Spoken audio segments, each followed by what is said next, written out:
Menstrual Periods. Volume 1, Book 6, number 293. Narrated by Al-Qasim. Aisha said, "We set out with the sole intention of performing Hajj, and when we reached Sarif, a place 6 miles from Mecca, I got my menses. Allah's apostle came to me while I was weeping. He said, 'What is the matter with you? Have you got your menses?' I replied, 'Yes.' He said, 'This is a thing which Allah has ordained for the daughters of Adam. So do what all the pilgrims do with the exception of the tawaf, circumambulation, round the Kaaba.'"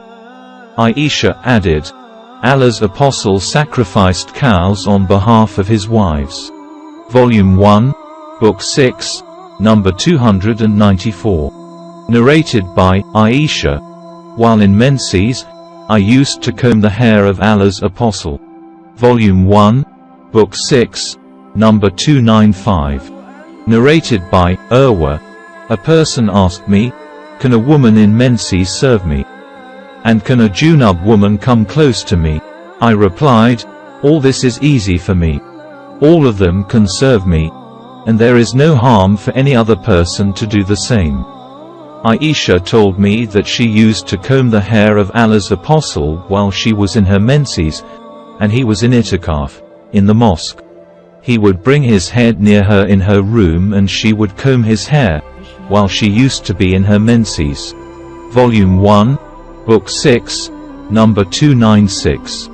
Narrated by Aisha, "The Prophet used to lean on my lap and recite Quran while I was in menses."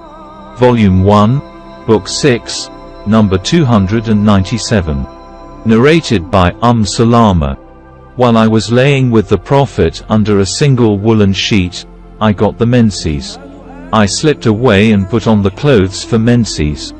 He said, 'Have you got nifas, menses?' I replied, 'Yes.' He then called me and made me lie with him under the same sheet." Volume 1, Book 6, number 298. Narrated by Aisha, "The Prophet and I used to take a bath from a single pot while we were junub. During the menses, he used to order me to put on an izar, dress worn below the waist, and used to fondle me. While in itikaf, he used to bring his head near me and I would wash it while I used to be in my periods, menses." Volume 1, Book 6, number 299. Narrated by Abdur Rahman bin al-Aswad, "On the authority of his father, Aisha said, whenever Allah's apostle wanted to fondle any one of us during her periods, menses, he used to order her to put on an izar and start fondling her." Aisha added, "None of you could control his sexual desires as the Prophet could." Volume 1, Book 6, number 300. Narrated by Maimuna, "Whenever Allah's apostle wanted to fondle any of his wives during the periods, menses, he used to ask her to wear an izar." Volume 1, Book 6, number 301. Narrated by Abu Sa'id al-Khudri, "Once Allah's apostle went out to the Masala to offer the prayer, Eid al-Adha or al-Fitr prayer. Then he passed by the women and said, 'O women, give alms, as I have seen that the majority of the dwellers of hell fire were you, women.' They asked, 'Why is it so, O Allah's apostle?' He replied, 'You curse frequently and are ungrateful to your husbands. I have not seen anyone more deficient in intelligence and religion than you. A cautious, sensible man could be led astray by some of you.'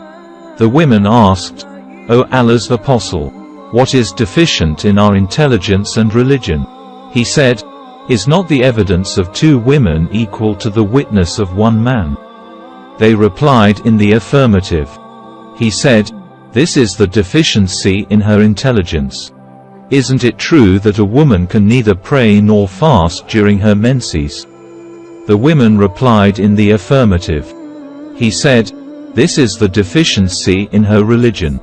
Volume 1, Book 6, number 302.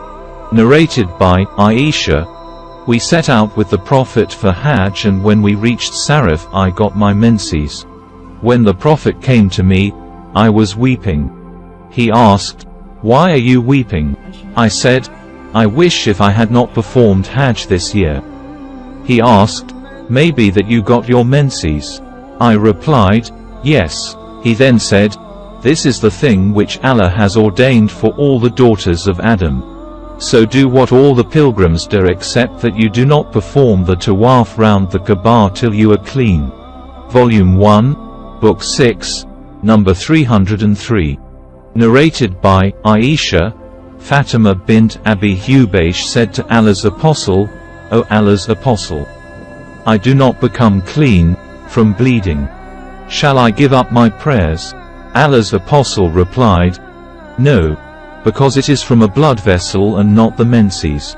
So when the real menses begins, give up your prayers, and when it, the period, has finished, wash the blood off your body, take a bath, and offer your prayers."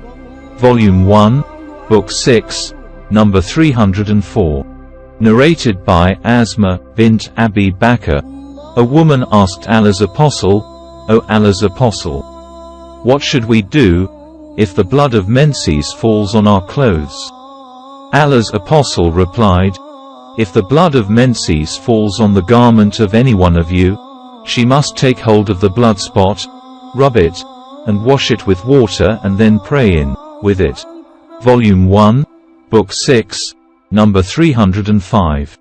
Narrated by Aisha, whenever any one of us got her menses, she, on becoming clean, used to take hold of the blood spot and rub the blood off her garment, and pour water over it and wash that portion thoroughly and sprinkle water over the rest of the garment. After that she would pray with it. Volume 1, Book 6, number 306.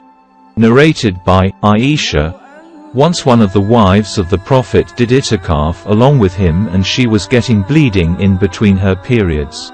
She used to see the blood from her private parts, and she would perhaps put a dish under her for the blood.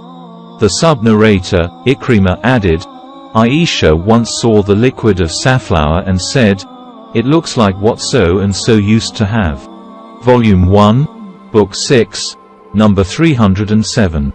Narrated by Aisha, one of the wives of Allah's Apostle joined him in Luntikaf, and she noticed blood and yellowish discharge from her private parts, and put a dish under her when she prayed. Volume 1, Book 6, number 308. Narrated by Aisha, one of the mothers of the faithful believers, i.e. the wives of the Prophet, did Luntikaf while she was having bleeding in between her periods. Volume 1, Book 6, number 309. Narrated by Aisha, none of us had more than a single garment, and we used to have our menses while wearing it. Whenever it got soiled with blood of menses, we used to apply saliva to the blood spot and rub off the blood with our nails. Volume 1, Book 6, number 310. Narrated by Atiyah, we were forbidden to mourn for a dead person for more than 3 days, except in the case of a husband for whom mourning was allowed for 4 months and 10 days. During that time, we were not allowed to put antimony eye powder in our eyes, or to use perfumes, or to put on colored clothes except a dress made of asb, a kind of Yemen cloth, very coarse and rough. We were allowed very light perfumes at the time of taking a bath after menses, and also we were forbidden to go with the funeral procession.